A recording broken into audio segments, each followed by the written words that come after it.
Yes, students, moving on to the next bit of our topic, Wheatstone's network.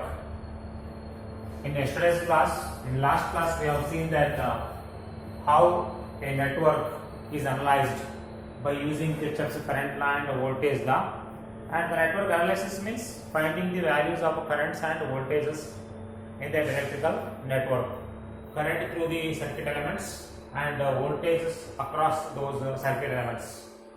At finding current and voltages, that process is called as an analysis, network analysis.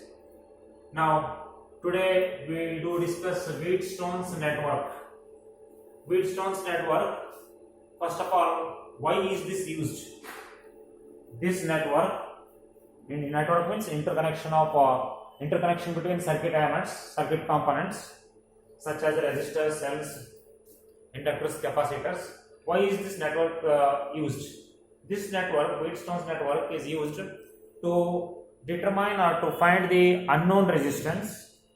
If three resistances are known and out of 4 resistors, one resistor is unknown, then the resistance of that unknown resistor can be found by using Wheatstone's network. And even also we can find the ratio of 2 resistors. If the ratio of 2 resistors is not known, if the values of other 2 resistors are known, by using which we can find the ratio of unknown resistances also by using Wheatstone's network. So that is its use. And whenever we study such devices or instruments, particularly how these have to be dealt, while dealing with these devices or instruments, first of all, to make that to study in easy steps, in an easy way, we can divide some steps there. We can learn these things just by dividing them into different stages or different steps. Here what I am going to do, Wheatstone's network. First its definition, then its principle, then its construction, thereafter working, by then theory, and lastly the advantages or uses of that instrument or device.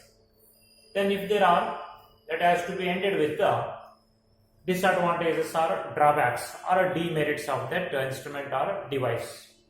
In that way, if we go or if we deal such instruments and devices in physics by studying them in steps, just like what I mentioned in these steps: definition, principle, construction, working, theory, uses or demerits, it will be easy. That's why here also we follow the same to study or to deal with this network. I already told you the uses or purpose of using this network, that is to find the unknown resistance or to find the ratio of resistances. And the definition of this Wheatstone's network, how is this defined? Look at this. Wheatstone's network is an arrangement. Definition: Wheatstone's network is an arrangement of 4 resistors in a quadrilateral shape. Is an arrangement of 4 resistors. Here you can see the diagram how these 4 resistors are arranged: P, Q, S, R. The arrangement of 4 resistors in a quadrilateral shape.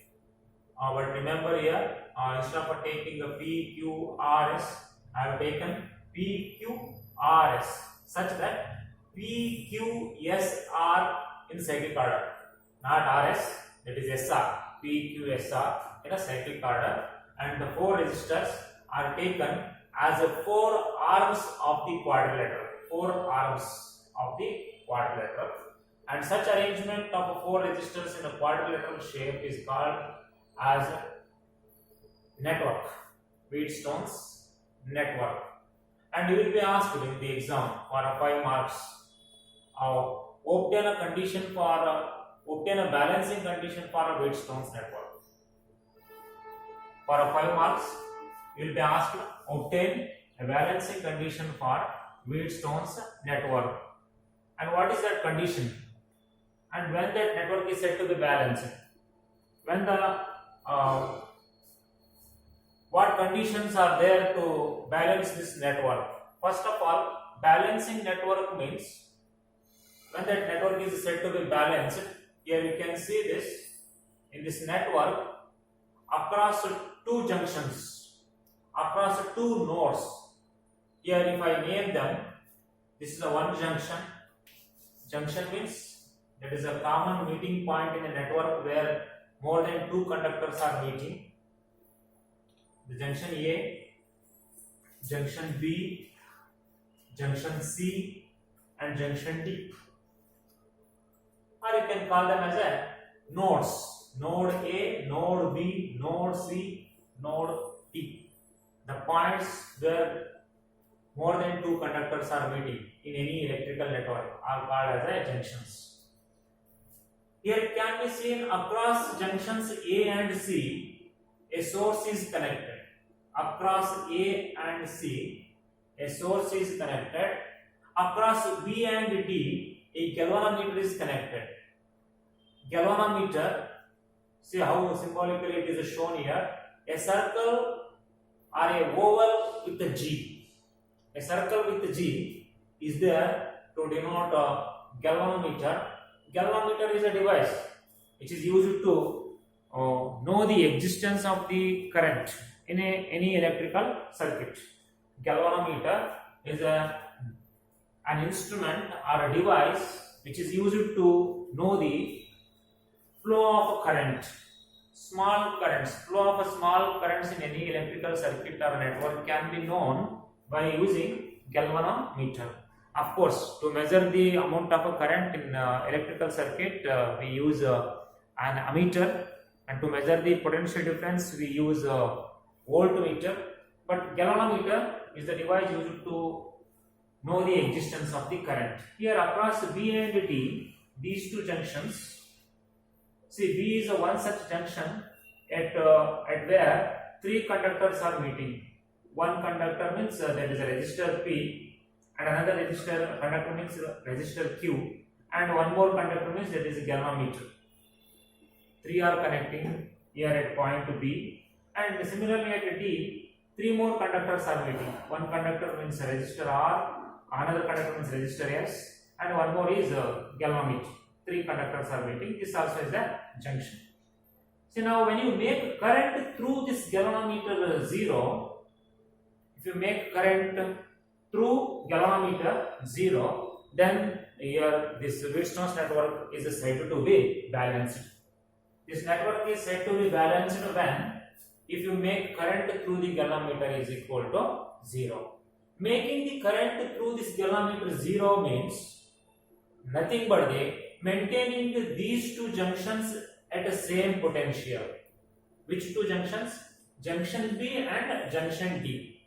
Maintaining these two junctions at the same potential, when you maintain these two junctions at the same potential, then you can say that network is balanced. To balance this network, the thing is that these two junctions B and D have to be maintained at the same potential.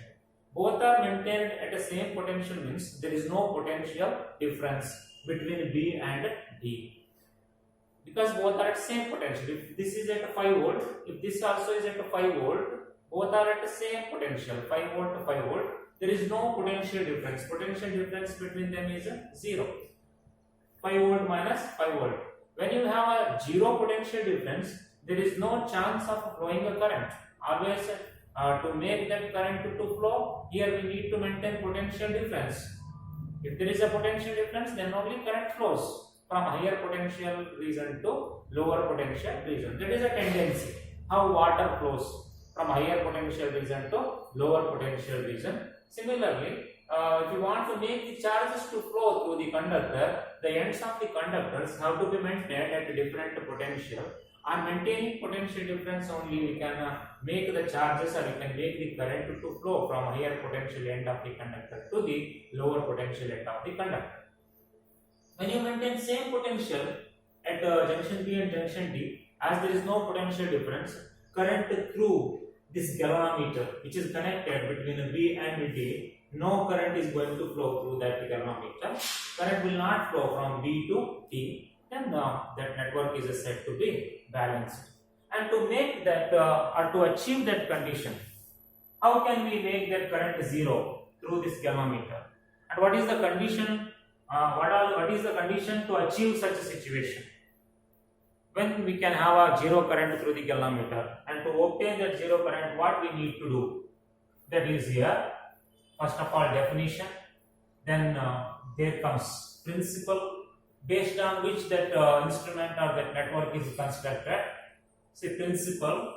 This Wheatstone's network is constructed based on the principle called as a Kirchhoff's current law and Kirchhoff's voltage law, KCL and KVL. Principle behind the construction of this network. Okay, next definition is over, principle is over, construction. Construction. In construction, we need to write how these four resistors are connected. Four resistors P, Q, S, R are connected in a quadrilateral shape, respectively in a cyclic order, such that across junction A and C there is a battery, across junction B and D there is a galvanometer. This comes under construction part. Now working, how it works? Construction. There, what you are feeding in your diagram, that only is to be written as a construction.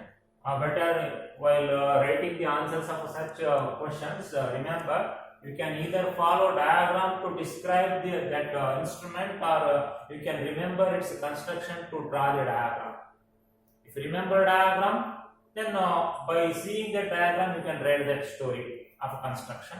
If you remember the construction, thereby you can draw the corresponding diagram. Next, after this construction, working. How it works? When the network is closed, means here plug key. If that key is closed circuit means is shown by a bracket with a dot.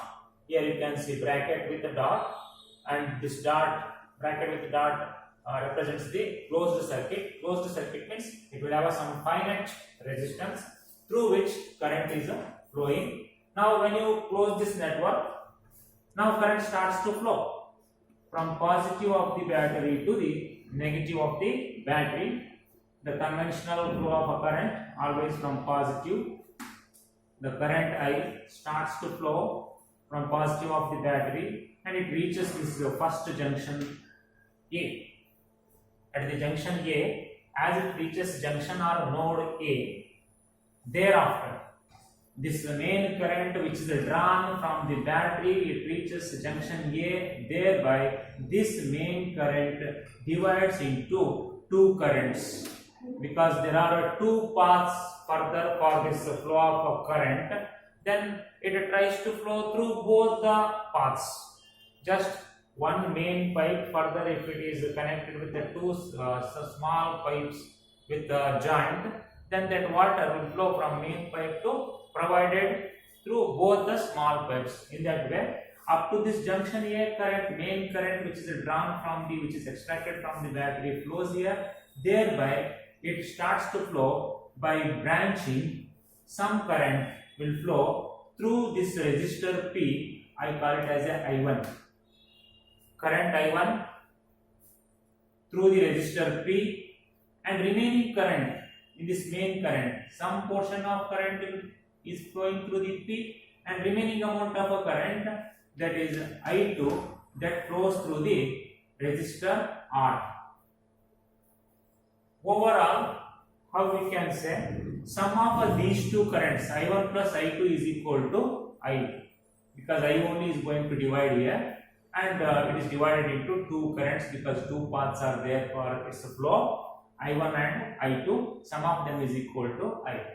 Now this current I1, as it flows through the resistor P, then it reaches this junction B. At the same time, this current I2 which is flowing through the resistor R, At the same time, this flows through the resistor R and comes at the junction D. And there again, when these two currents are coming towards junction B and junction D, see this current I1, as it reaches B, again it has a two paths there further to flow. I1, it reaches B, on reaching the junction B, again it has a two paths there. One is the path through which it can flow through the resistor Q, and the another path through which it can flow through the galvanometer. And then this I1, it divides again. That I1 only divides. Some part of the I1 flows through the galvanometer, and I call that as a IG, current through the galvanometer. And the remaining current in this I1 that flows through this resistor Q, and I call it as a I3, such that sum of these two currents, which two? I3 plus IG is equal to I1. On reaching B, I1 is getting divided into 2, I3 and IG. That's why sum of these two is equal to I1.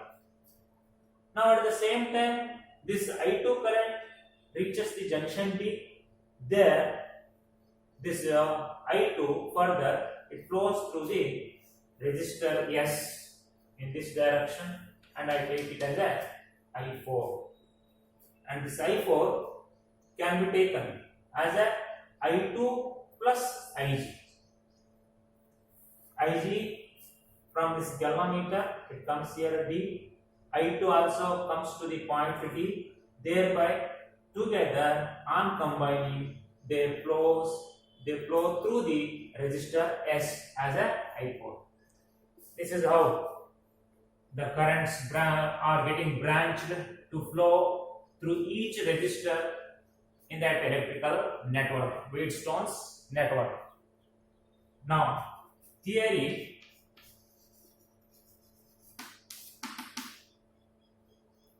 On applying the junction law or Kirchhoff's current law, on applying KCL,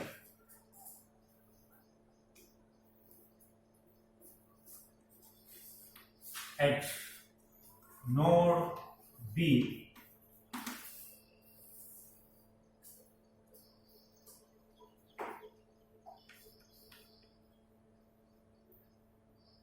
at node B or junction B, look at there at junction B, I1 is moving towards the junction B. If the currents are moving towards the junction, then that current has to be taken as a positive I1, and other two currents which are leaving from the junction, which two currents? IG and I3, these two are leaving from the junction.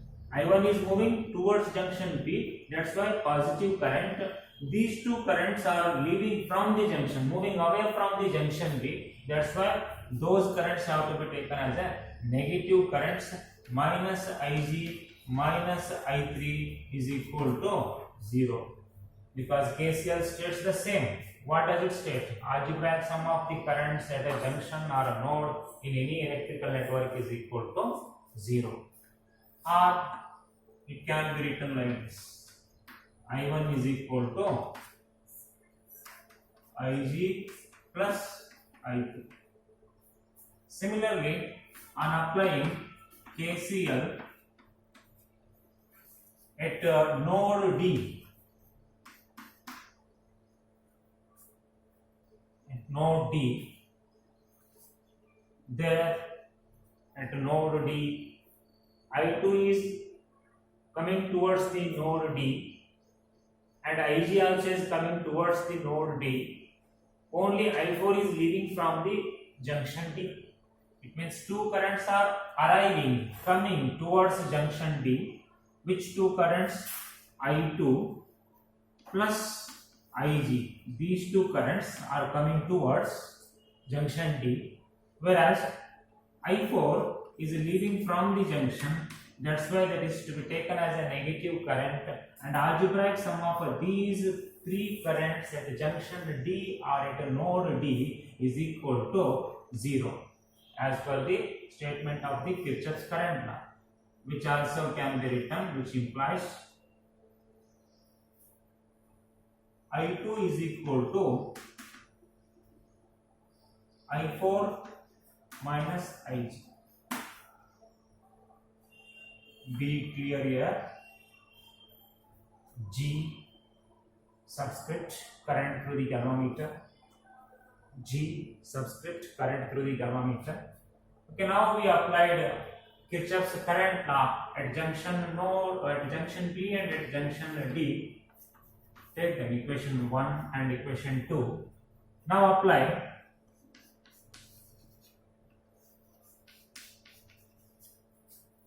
KVL, Kirchhoff's voltage law, for the loop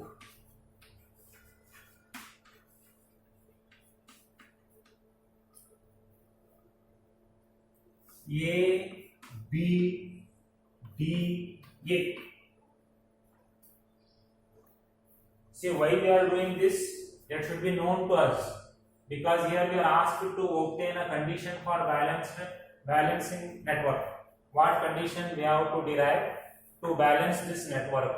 Balanced network means current through the galvanometer should be made 0. That is that network in which current through the galvanometer is 0, that network is called as a balanced network. And to make that current through galvanometer 0, what condition we have to derive? To derive that condition, now KVL, Kirchhoff's voltage law or a loop law, is applied for the loop A, B, D, A. I already in last class told you that process of choosing or assigning the loop is an arbitrary, that can be done by the person, any person who is going to analyze that circuit. Here again, for the convention, for the easy convenience, what I do, I follow this path like this, the loop, because current is moving from A to B. That's why I traversed a path of my loop from A to B, B to D, D to A. Okay, on applying the loop law for the ABDA, loop means closed path for the flow of a current. Closed path means if suppose I started from the junction A, I have to come to the junction A only to complete my loop. Now, what the law does state that? The law states that algebraic sum of the EMFs and changes in potential around a loop in any electrical network is always equal to 0. Okay, algebraic sum of EMFs and changes in potential around a loop in any electrical network is always 0. Okay, now starting from the junction A to B, no EMF, no source is there, but what is there? A resistor P is there. Then if EMF is not there, but change in potential is there, change in potential only is making this current I1 to flow through the resistor P. That's why that change in potential or potential difference or voltage or potential drop, whatever you call it, whatever you call it, that as a, but that can be taken as a product of current and the resistance. Here the product of current and resistance across this resistor of resistance P is I1 into P. I1 into P. As I am moving path of my loop from A to B, path of my loop from A to B, current also is moving in the same direction from A to B. If both are in the same direction, then the product of current and resistance should be taken as a negative. Now, in my loop, A to B is over, then move on from B to D. B to D, no source is there, but one device is there, galvanometer. Through that also current is flowing. Through this current is flowing means it is understood there exists a potential difference across the galvanometer, or otherwise it is not possible to that current to flow through it. If it is flowing means there should be potential difference. One end of the galvanometer is at high potential and the other end of the galvanometer is at a low potential, because of which current Ig is flowing through that.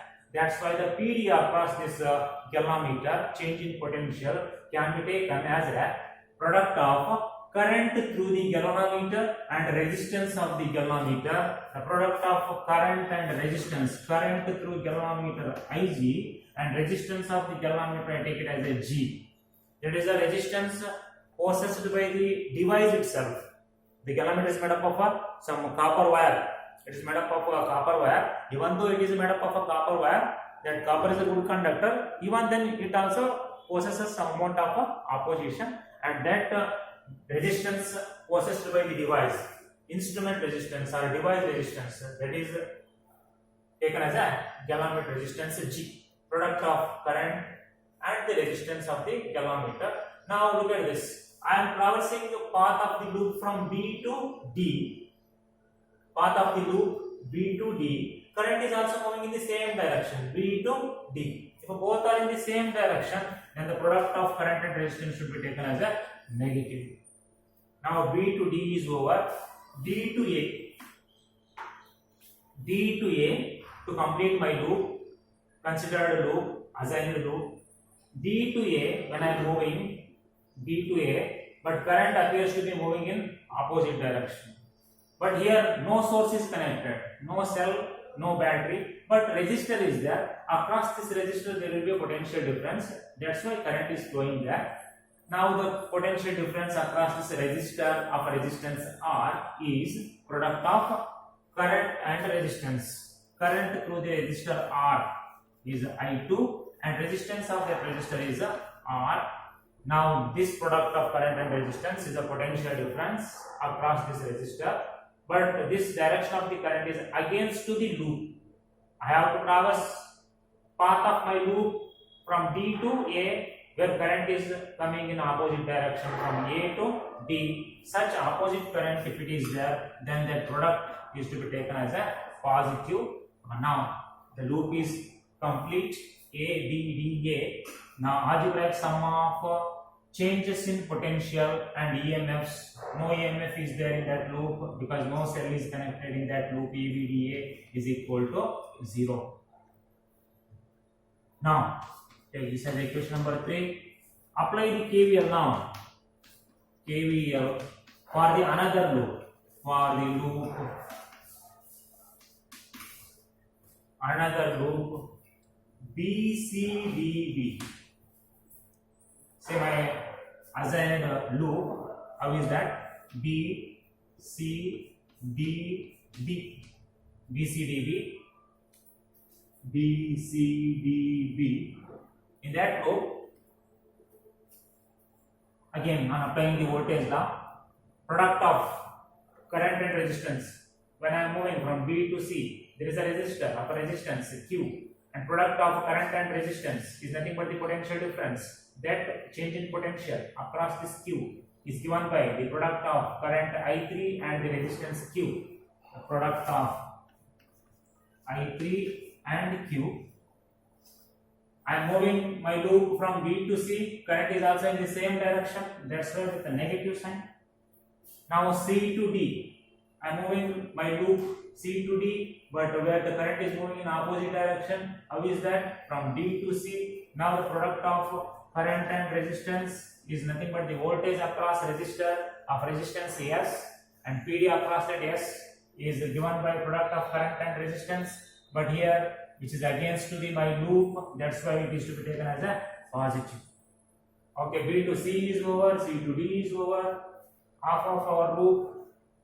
Now the remaining is D to B. To complete the loop, D to B, I am moving path of my loop from D to B, where the current through the galvanometer appears to be flowing in opposite direction. That's why the PD across galvanometer again taken as a product of current through the galvanometer and its resistance.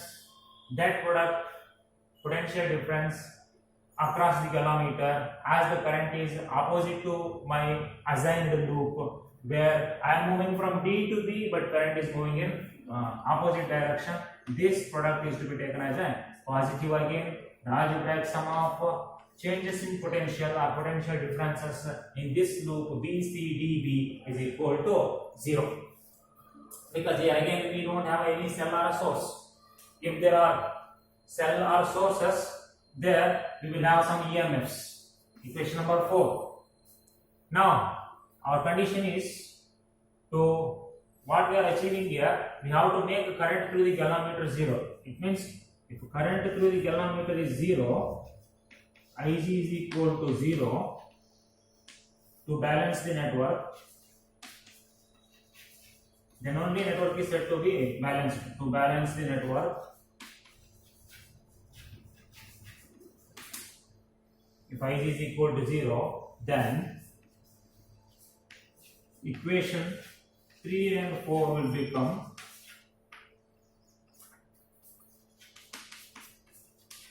equation 3 and 4 will be, say equation 3, when current through the galvanometer is 0, this will be like this.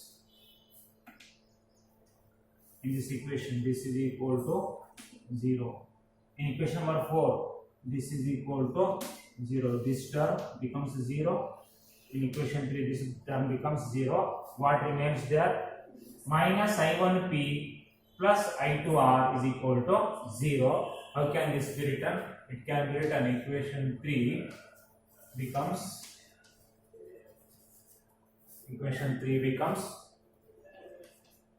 I2R is equal to, send this here, I1P.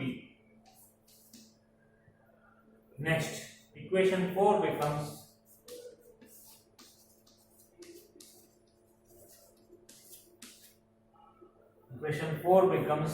this product will be 0. I4S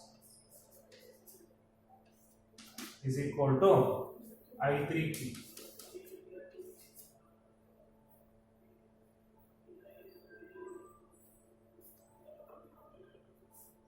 When Ig is equal to 0, by equations 1 and 2, equation 1, what it states, I1 is equal to Ig plus I3. When this Ig is equal to 0, equation 1 is I1 equal to I3. Equation 2, when Ig is equal to 0, I2 is equal to I4.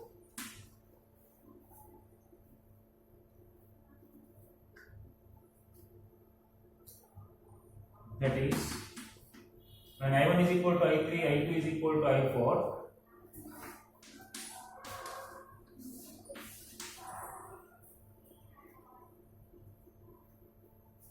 Divide equation 5 by 6.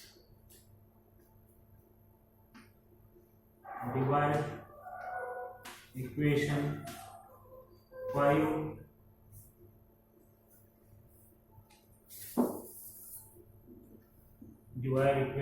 5 by equation 6. That is, equation 5 is I1P is equal to I2R divided by equation 6 is I3Q by I4S. And from equations 1 and 2, what we have come across? I1 is equal to I3, I2 is equal to I4. These will get cancelled. Because I1 is equal to I3, I2 is equal to I4. Finally, the obtained condition is P by Q is equal to R by S. This is the condition by which we can say, by maintaining which we can say current through the galvanometer is 0. Current through the galvanometer is 0.